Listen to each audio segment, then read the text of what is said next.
เติมหน่อยนึงเกี่ยวกับคนคิดคนเห็นนำในการรู้ร่วมกันตัวนี้ก่อนอื่นก็ขอแสดงความรับแจ้งไม่ยังพี่น้องเล่าความสะอาดไปบัวจะอยู่ในโบราณหรือจะอยู่แต่คือถ้าเขาเห็นหูเห็นเหมือนกันเพราะเขาเป็นคนร้ายระบอบผ่านมาร้ายระบอบมันคือลูกร้านที่เกิดหลังปี1975เขาเจ้าเกิดในสมัยนั้นเขาเจ้าจะบูเห็นบัวเห็นระบอบเดียวคือตัวจะได้กับเสือมันเป็นในตำนองนั้นจึงเขาจะเห็นว่าพี่น้องเล่าก่อนคือตัวเขาว่าแต่ปี1975หลังจากเขาเจ้ายึดอำนาจแต่จนฮอดปัจจุบันก็ยังตัวอยู่ทั้งที่มันมีเรื่องเทคโนโลยีที่ว่าทันสมัยใครก็รู้ใครก็เห็นแบบหูทิพตาทิพแล้วเขาก็ยังดันตัวอยู่ตัวเศร้าตัวแรกสร้างความหวังรุ่มๆแรงๆให้พี่น้องประชาชนอยู่ในประเทศทั้งที่เขาเจ้าเห็นบ่ได้อันนี้คือความจริงเรื่องคือการกล่าวว่านั้นเขาเจ้าเรื่องการสราบังหลวงของพรรคประชาชนปฏิวัติลาวนะคณะสมาชิกคนนี้มัวแต่เรื่องขายยาบ้าทำลายทรัพย์สมบัติของศาสตร์ทุกสิ่งทุกอย่างขายว่าพื้นไปดินกินคือในปัจจุบันนี้เขาไปเห็นว่าเขาเอาประเทศศาสตร์ไปบ่ได้แล้วแต่เพียงแต่คำตัวดอกร่วงพี่น้องซื่อๆอันนี้คือความจริงที่ว่าพรรคประชาชนปฏิวัติลาวนี่ที่ว่าแก้วตั้งขึ้นนี้ผู้ปกครองประเทศลาวแล้วได้ทำลายประเทศศาสตร์อย่างนักหนาสาหัสโดยเฉพาะในพี่น้องประชาชนลาวเฮาที่ถือทำลายถือข่มเหงจนทุกแบบที่ว่ากันภาษาโบราณว่าทุกแบบหัวเหือดตัวนั้นก็ย้อนอยู่สิย้อนเขาบ่มีความสามารถบ่จะมีความสามารถทางด้านการปกครองหรือการเศรษฐกิจทางด้านเศรษฐกิจแห้งหายที่เราเห็นในปัจจุบันนี้สภาพการเงินเฟ้อนี่นักหนาสาหัสที่สุดในพวกนี้นี่ไม่เมื่อสอราบังหลวงหลายนะเรื่องคำเอาไปใส่เอาไปต่างประเทศดังที่ในปี1991ได้พ้นสิงคโปร์สีโคตรจุลปนีเขียนบทความลงในหนังสือพิมพ์ของพรรคหนังสือพิมพ์เสียงประชาชนได้บอกกล่าวถึงว่าการไปต่างประเทศไปประชุมเป็นยังไงถ้าเราย่นไปแล้วมันขนเอาเงินเอาคำออกไปต่างประเทศอันนี้เป็นความบอกของได้พ้นสิงคโปร์ปี1991กับพรรครัฐในประเทศการเงินฟอกเงินนอกประเทศนี่เฮ็ดมาตั้งปี1991หรือก่อนหน้านั้นคือเฮ็ดให้ทางได้พ้นสิงคโปร์นี่ออกมาบอกมาเขียนเรื่องเป็นบทความในหนังสือพิมพ์เสียงประชาชนอันนี้นี่แหละลูกหลานให้คิดเบิ่งว่าการสอราบังหลวงคือตาเป็นกาวไปเมืองคอนนี่นี่มันนักหนาสาหัสที่สุดอยู่ในบ้านเฮาบ่เคยเห็นมันจะเกิดข้าพเจ้าก็อยู่ในหลายระบอบแต่บ่เคยเห็นคือในระบอบนี่มันนักหนาที่สุดอันนี้นี่แหละแต่ในสมัยนั้นก็จะเห็นว่ามันมีคำที่ว่าคำควรที่เราเคยได้ยินหรือว่าคำพังเพยที่เขาจะบอกเย่ยกันมันก็เป็นความจริงในสมัยนั้นตอนเขามายึดอำนาจทั้งมิตรอยู่นะมันมีคำที่ว่าพี่น้องเล่าเขาอยู่ในเวียงจันทร์นั่นบอกไปแก้ไรไปก็บอกบอกคนว่าแก้ไหนคนว่าสมัยนั้นเป็นผู้สาวบาฟอนมาสั่นก็ร้อนบาหยดเนี่ยคนควายบาจดอันนั้นเล่าแรงนะเป็นบ้ารถมาสั่นแล้วก็เปิดส่วนบ้ารถไม่มีขินเลยแต่เปลี่ยนเรื่องไหนก็ไม่ขินทุกเรื่องด้วยตอนนั้นหลังจากปี1975ยึดอำนาจใหม่แต่ก็มีอีกคนหนึ่งที่ผมบอกนะเราแก้มันในระบอบนี้แก้สมาคมมันนึ่งสามัคคีเราขอโทษด้วยคำบอกสุภาพเพราะฮีรักขึ้นขึ้นละรัฐบ้านนัดหนึ่งคุยบริญญาประสันก็เห็นตัวอย่างมือคูแค่นั้นเองนี่ที่ว่าเป็นมักกับลูกสาวเขาทำนั่นก็เป็นแต่ผลสุดท้ายเกิดมามันเป็นยังไงซื้อแค่ไปสัมปทุเป็นจิตแต่ปีตัน นี้ได้บ่คันเป็นบ่อนุมัติให้เจ้าก็บ่ได้เอาเห็นบ่จะสิเอาไผจะมักไผก็บ่ได้มันเป็นมาแต่บ่เป็นสมัยเขาเจ้าอยู่อำนาจเป็นมาแต่สมัยเขาเจ้าอยู่ในถ้ำสำเหนือพุ่นก็ยังมหาสุรสเป็นบ่มีผู้สาวที่มีลูกฆ่าท้องแท้ๆจะไม่เอาไปให้แกสอนเห็นบ่ยังมีผู้มาเอาไปให้แกสอนมันยากแย่งออกไปเห็นบ่อันนี้นี่แหละมันเฮ็ดกันมาแต่พุ่นมันการจัดตั้งให้เจ้าจังได้เห็นบ่คันเป็นบ่อนุมัติแล้วเจ้าก็เอาบ่ได้เห็นบ่มันเป็นในทั้งนอกนั้นการจัดตั้งทุกสิ่งทุกอย่างเป็นการจัดตั้งคนแม้แต่ในชีวิตของคุณเป็นการจัดตั้งแย่รู้ใจเจ้าตายการจัดตั้งนี่เป็นสิ่งที่ว่าสำคัญที่สุดเลยเรากันตอนนั้นเห็นได้บ่ถ้าบอกหลักๆจัดการแต่งงานให้มันกินน้ำชาเลยกินน้ำชากับขนมกินน้ำชากับขนมอยู่มันเป็นอย่างนั้นอันนี้เนี่ยเขาเห็นว่าอยู่ในบ้านเขานะการเฮ็ดการข่มเหงพี่น้องประชาชนข่มเหงหัวตั้งจิตใจในการใส่ชีวิตดำรงชีวิตก็ถือข่มเหงทุกสิ่งทุกอย่างมันแม่นยังอันนี้แค่ที่เราจะสร้างประเทศแห่งนี้ประชาธิปไตยอันแท้จริงนะแต่พวกนี้กลายเป็นเผด็จการกลายเป็นจักรพรรดิแดงไปเห็นกับพี่น้องประชาชนแบบขาดอาดที่เราเห็นอยู่ในปัจจุบันนี้ปากก็ได้ไอ้บ่รังมันจะใครพี่น้องกันนะคือเบิ้งเลยถ้าออกเขาออกมันนี่พี่น้องใจเขาต้องใจกล้าเว้นว่าสิออกไปก้าวโจมตีปากหลักบ่ต้องบ่จำเป็นคือผู้เฒ่าผู้แก่ผู้สอนมาเฮาบ่อนครับตัวเขาจะเฮ็ดพากันจัดตั้งเฮ็ดโลด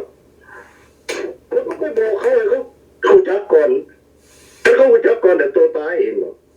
ให้เป็นตัวอย่างของประเทศพม่าข้างเคียงอันนั้นเขาเป็นตัวอย่างที่ดีในการต่อสู้เผด็จการอยู่ในบ้านเขาก็คือกันการต่อสู้เผด็จการมันต้องเงียบเนาะแต่เฮ็ดโลดจะใช้มันตั้งตัวได้อันนี้นี่แหละพี่น้องเลยแล้วนี่มันเป็นผู้ที่ว่าหักศาสตร์เฮาที่ว่าปกครองประเทศศาสตร์เฮามั่วนี่มันหมดขายศาสตร์ขายไปดินแล้วได้นี่พอเงินต้นนี้ไปต่างประเทศเอาลูกเอาหลานเขาต้นนี้มานำพี่น้องเล่าอพยพพวกนี้อยู่ในต่างประเทศพี่เจนี่เงินคำกับคนออกมาอยู่พี่ดีสำหรับไปดีสำหรับว่าเฮาได้ที่เป็นประชาชนประเทศเสรีนี่นะบ่ดีสำหรับก่อนพ่อแม่พี่น้องลูกหลานอยู่ในประเทศลาวนะเสียผลประโยชน์เบิ่งบอกเอาคนหนีบ่ได้เด้เขาสิปาประเทศนี่ให้แก้วปกครองให้แก้วยึดเอาเป็นดินเขาพยายามไล่ลูกไล่หลานออกคือออกไปเฮ็ดเวียกเฮ็ดการอยู่ประเทศไทยไปตายอยู่พุ่นก็มีบ่กลับมาเลยก็มี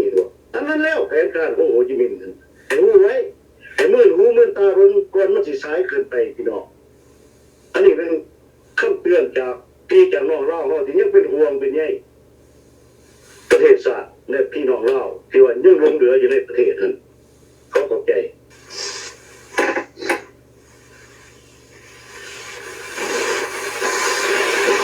อะไรพี่น้องข่าวที่ออกมาจากบ้านเมืองเขานี่แหละเมื่อเบิ่งลูกหลานนะคันบอกกันว่าเรื่องสร้างเศรษฐกิจนะมันไปบ่ได้คือได้เฮานี่แหละมันไปบ่ได้จังได๋เพราะว่าสิ่งหนึ่งที่ว่ามันเป็นสิ่งที่สำคัญทางด้านเศรษฐศาสตร์นี่นะก็คือทรัพยากรมนุษย์แต่ว่าอยู่เมืองลาวเขาน่ะข้าพเจ้าเห็นคลิปออกมาอยู่ม.2 ม.1 ม.2 นี่นะไปเลขบ่เป็นเฮ็ดจะได้มันสิไปอันนั้นได้สร้างบ้านสร้างเมืองได้คันอยู่ว่าอยู่ม.แล้วยังไงเลขบ่เป็นข้าพเจ้าเคยเห็นสมัยข้าพเจ้ายังน้อยแล้วอยู่ป.1 นี่เขาได้บางสูตร12บ้างนี่ได้แล้วบวกก็บ่เป็นในเลขก็คูณก็บ่เป็นลบก็บ่เป็นม.1 ม.2 มันสอนกันแบบใดเดี๋ยวนี้นะคุณภาพการศึกษาอยู่ในสปปรนะแล้วนี่ให้ข้าอีกอยู่ตามโรงเรียนเขาบ่มีกฎระเบียบลูกศิษย์กับลูกศิษย์ก็ข่มขู่เงินกันมึงบ่เงินให้กู50,000 60,000บ่มึงอย่ามาโรงเรียนถูกตีบ่ อกจากว่าที่ว่าเสียแต่ละเทอมแล้วพ่อแม่เสียหาเงินเสียให้จังได้เฮียนมันเคยมีบ่สมัยเฮามันบ่ได้เสียเงินเฮียนหนังสือนี่ในประเทศพัฒนานี่คือกันตอนจบอุดมนี่มันบ่ได้เสียเงินไปเข้ามหาวิทยาลัยเขาเจ้าเรียนเก่งก็ได้ขึ้นการศึกษาแบบเดียวกับสมัยพระราชอาณาจักรลาวอันนี้นะผู้ข่าวว่าเป็นแนวไหนที่มันสิสร้างบ้านสร้างเมืองได้มีแต่ตัวกันคือการคนกล่าวไปเมื่อก่อนนี่แหละใครก็ว่ามีแต่ข้อมูลปริญญาเอกปริญญาโทศาสตราจารย์น้องศาสตราจารย์เต็มเมืองเราในปัจจุบันนี้จะแปลกสิ่งเดียวตัวเฮ็ดยังบ่เป็นดูจากว่าจบจากมหาวิทยาลัยได้บ่ฮู้เลยประเทศอื่นที่พัฒนาก็บ่มีหลายก็คือเพิ่นมันก็สิเป็นแบบนี้นี่ที่บอกว่าแบบคือลูกคือหลานที่กันหนดหม้อแล้วก็รู้ดมแล้วก็ยังในเลขบ่เป็นอยู่นี่นะเขียนภาษาลาวก็ยังบ่ถูกแม้แต่ภาครัฐเขียนภาษาลาวก็บ่ถูกรักไม่ก็ของภาษาลาวก็บ่มีอันนี้มันเป็นแบบใดผู้โตผู้แก่เพิ่นผู้ให้เพิ่นก็ยังบอกภาษาบอกศาสตร์มารยาทบอกตระกูลแต่ว่าภาษาบ่มีไว้ก็รักไว้ก่อนน่ะมันก็แปลว่ามีศาสตร์แล้วเดี๋ยวนี้นะตัวรอเขาถ้าผู้มีเพิ่นเอาบ้าขนาดภาษาลาวมาจากภาษาบาลีสันสกฤตได้บ่ได้ความหมายเลยบอกไปเลยมหาวิทยาลัยก็ว่ามหาลัยคนพยาบาลก็ว่าบ้านมันบ้าเลยที่มันมีความหมายอยู่ใส่ตัวเอาแต่สิว่าสิเตือนทรัพย์ขึ้นมาในบุญอย่างไรเล่านอกนี่ที่เขาไปเมื่อเล่าไอ้วุจักนี่แต่ไปทั้งคนเขาไปหรือว่าบอกว่าเนี่ยภาษาเล่าที่มันถือต้องสมัยเก่าเมื่อนี้มาแต่ต่างประเทศแล้วว่าเป็นแผนการทันทีว่าอยากสอดแม่ย่านบอกย่านเบิดไปเขาไปเมืองเล่ากับย่านเขาไปย่านพ่อย่านแม่กับย่านคนบุญข้อมูลต้นนี้จากประเทศเขาไปขึ้นจะหาเรื่องใส่เขาคือเขาบัวที่ผู้มีข้อมูลเป็นข้าราชการทหารตำรวจเก่าหรือว่านักศึกษาเก่าไปเขาไปบริวารแจกกินยาซังย้อนนี้จะถืออยู่สั่นคือย้อนปัญญาเราโคตรจริงไปบอกให้ลูกให้ร้านฟังไปเขาไปเมืองล่าเนี่ยจะต้องการจะตั้งจะบอกเลยอย่าสิบุญน้ำการเมืองเด้อจบบ่ให้เกี่ยวน้ำการเมืองมันเป็นอย่างการเมืองมันการพัวพันระหว่างคนถ้าไม่มีการพัวพันกันมันจริงอยู่น้ำกันได้สมบูรณ์คนเฮาแต่ว่าพยานเพิ่นตกจากอำนาจเพิ่นจึงขาจังแจ้งพี่น้องร่วมศาสตร์ที่ว่าหนีออกไปแล้วครับเขาไปคืนนี่เนาะครับเจ้าก็เห็นหลายคนเป็นพี่เป็นน้องก็มีเป็นมือเป็นครูก็มีคือกาหมดเฮียนหนังสือกันแต่สมัยก่อนก็มีบางคนก็คิดว่าตัวนี้บ่มีหยังแต่เป็นต้นก่อน75แล้วคนบ่เข้าใจคือต้นหลัง75คือข้าพเจ้านี่ได้ยินเบิดเต็มหูกูใครตัวออกจากประเทศแล้วเป็นศัตรูไปซะเด้อศัตรูของประชาชนของพรรคของรัฐอยู่รวมโลกกันบ่ได้จะต้องตายไปข้างนึงนี่บ่เจ้าบ่ฆ่าเพิ่นก็ฆ่าเจ้าอันนี้เป็นนโยบายของเพิ่นบ่สันจะไปเขียนไว้อยู่ในเรื่องศาสตร์บ่ซั่นน่ะบ่ให้จักรพรรดิ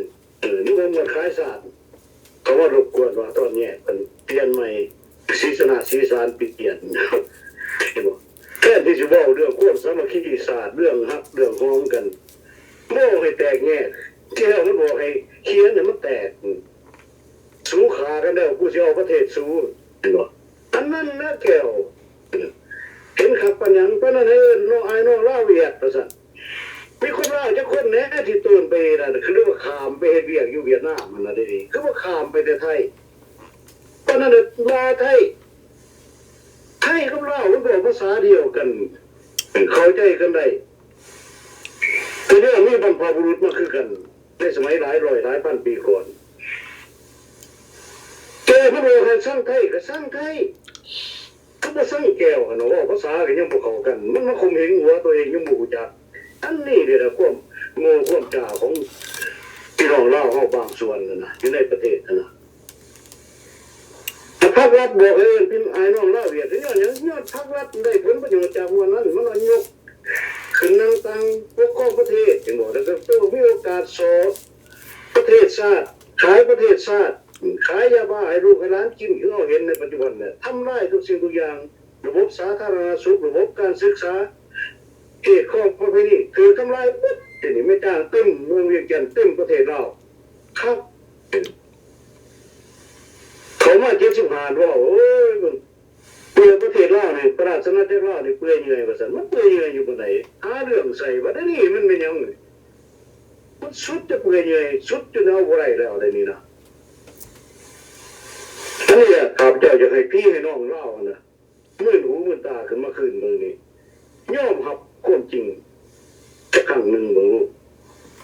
แต่จะเฮ็ดยังกับพระกระเทศบ้านของตัวเองเป็นเจ้าของประเทศชาติผู้ใช้ผู้อื่นเมื่อซอยผู้บ่ซอยตัวเองไปสิซอยตัวเองได้พระพุทธเจ้าก็ยังบอกว่าอัตติอัตโนนาโถต้นเป็นที่พึ่งของตัวเองก็ทำตัวเองสิแต่ว่าจะไปยืนมือมือขอนกย่อมือชุดสอกนกให้ผู้อื่นไปซอยสิบอกอันนี้มันเป็นคนนอกแล้วนี่